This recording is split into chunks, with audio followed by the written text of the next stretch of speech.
Hello दोस्तों, आप सभी का हमारे चैनल खबर मंथन में स्वागत है। दोस्तों, झारखंड में 5 और संक्रमितों की मौत, 293 नए मामले। झारखंड में चीनी वायरस का संक्रमण आक्रामक होते जा रहा है। राज्य में शनिवार को 5 मरीजों की मौत हो गई है। राज्य में आज 293 नए मामले सामने आए हैं। इसी के साथ झारखंड में संक्रमितों की संख्या 5402 हो गई है। वहीं चीनी वायरस से मरने वालों की संख्या 62 पर पहुँच गई है।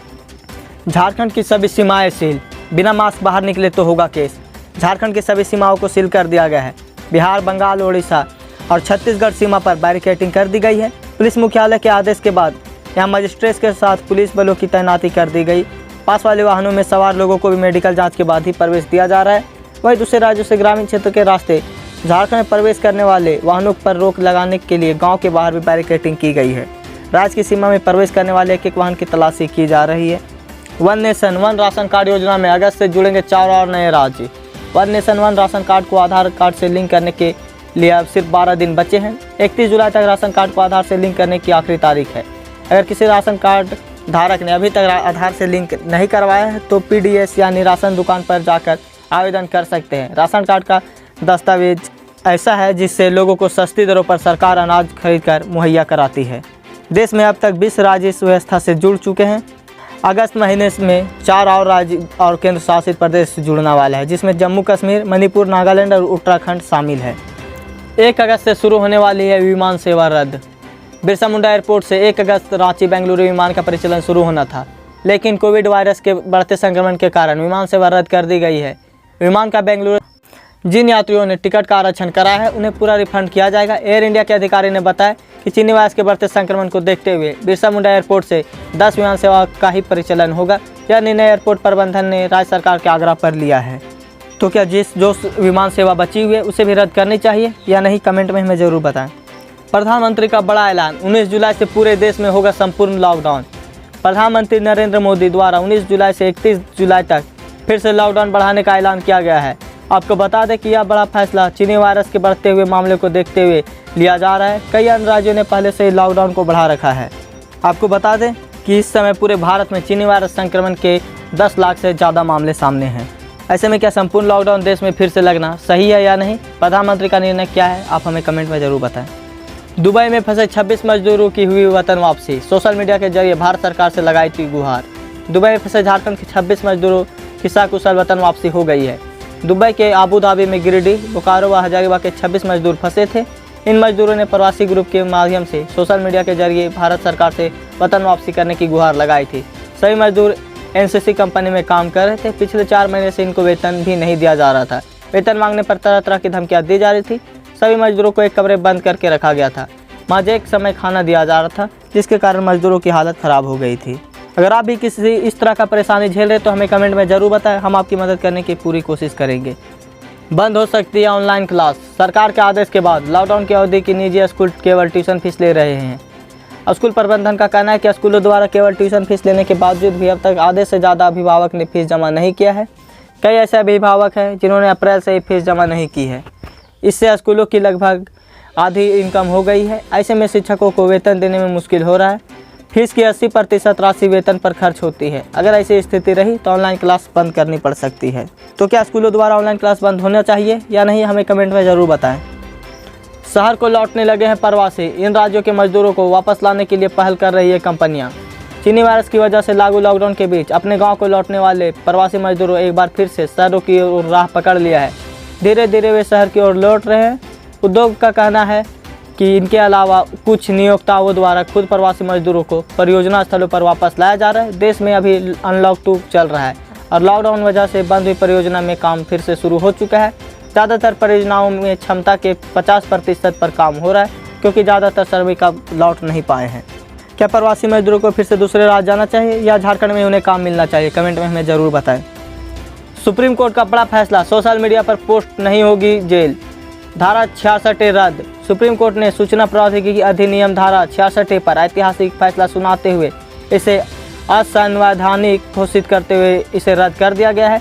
न्यायालय ने अहम फैसला सुनाते हुए कहा कि IT एक्ट की धारा संविधान के अनुच्छेद 19A का उल्लंघन है, जो कि भारत के हर नागरिक को भाषण और अभिव्यक्ति स्वतंत्र का अधिकार देता है। कोर्ट ने कहा कि धारा 66 अभिव्यक्ति की आज़ादी को मूल अधिकार का हनन है अदालत के आदेश के बाद अब फेसबुक, ट्विटर, लिंक्डइन, व्हाट्सएप पर सोशल मीडिया माध्यमों से कोई भी पोस्ट डालने पर किसी की गिरफ्तारी नहीं होगी। तो क्या सुप्रीम कोर्ट का यह फैसला सही है या गलत, हमें कमेंट में ज़रूर बताएं। अयोध्या में 5 को पीएम नरेंद्र मोदी करेंगे श्री राम मंदिर के लिए भूमि पूजन।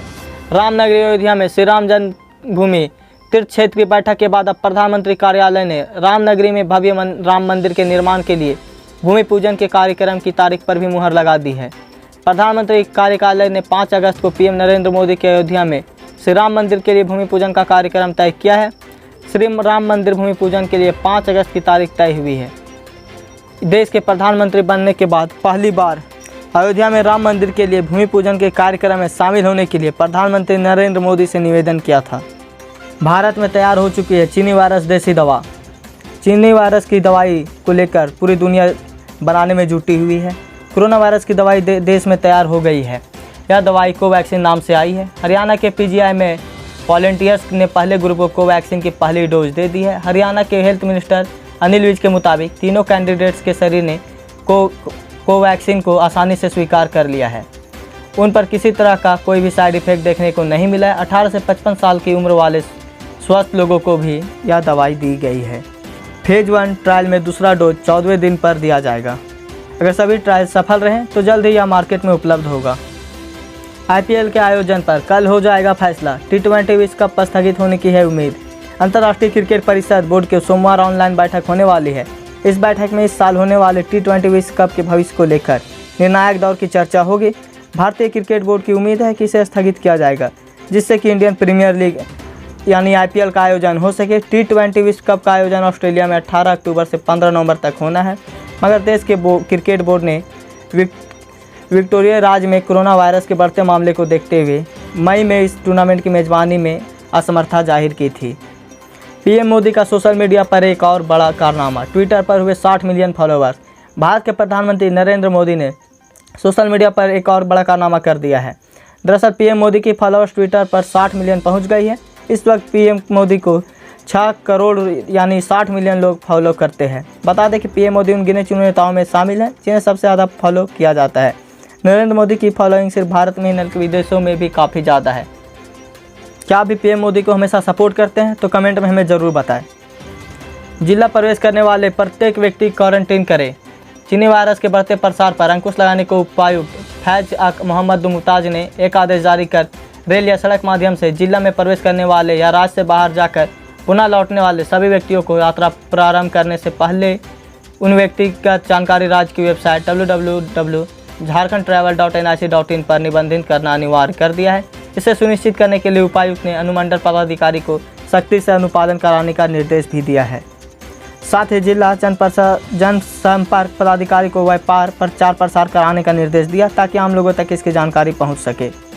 सुशांत सिंह केस पर कंगना का बयान नहीं ले रही है मुंबई पुलिस। सुब्रमण्यम स्वामी की टीम करेगी कानूनी मदद। सुशांत सिंह राजपूत की मौत को 1 महीने से ज़्यादा वक्त हो गया है। पुलिस रिपोर्ट के मुताबिक सुशांत ने अपने घर में फंदे से लटक कर जान दी थी, लेकिन उनके घर में कोई सुसाइड नोट नहीं मिला। इसके बाद सुशांत के फैंस बॉलीवुड की कुछ बड़ी हस्तियों और नेपोटिज्म को उनकी मौत का जिम्मेदार ठहरा रहे हैं। अब कंगना रनौत ने भी सुशांत सिंह केस को कुछ बड़ी हस्तियों को लेकर दावा किया है। कंगना के मुताबिक सुशांत सिंह सुसाइड केस में वो मुंबई पुलिस को मनाली से स्टेटमेंट देना चाहती है, लेकिन उनकी बात कोई सुन नहीं रहा है। अब इस मामले में वकील ईशान सिंह भंडारी ने उनकी मदद का वादा किया है। बदल जाएगी टीम इंडिया की ड्रेस, जर्सी पर दिखेगा नया लोगो। कोरोना वायरस के बाद अब भारत में भी क्रिकेट वापसी होने वाली है। आईपीएल 13 सीजन को लेकर बीसीसीआई जल्दी बड़ा ऐलान कर सकती है। साथ ही टीम इंडिया के कैंप भी लगने वाला है। अब यह कैंप भारत में लगेगा या फिर दुबई में लगेगा, जहां आईपीएल होने की संभावना जताई जा रही है। लेकिन इस बीच टीम इंडिया की ड्रेस में बदलाव देखने को मिलेगा। लेकिन इतना ज़रूर है कि टीम इंडिया की जर्सी पर अभी तक नाइकी का जो लोगो दिखाई देता था वो अब शायद नहीं दिखाई देगा। बताया जाता है कि बीसीसीआई राष्ट्रीय टीम की पोशाक के अनुबंध के लिए नई निविदाएँ जल्द ही बुलाएगी, क्योंकि नाइकी के सितंबर में खत्म हो रहे करार का नवीनीकरण नहीं करने का फैसला किया है। झारखंड के 62 बच्चे दिल्ली से रेस्क्यू किए गए। दिल्ली पुलिस और बाल संरक्षण के लिए काम कर रही संस्थाओं ने झारखंड के 62 बच्चों को दिल्ली में अलग अलग जगहों से रेस्क्यू किया है। मानव तस्करों ने इन बच्चों को घर और कारखानों में काम करने के लिए भेज दिया था।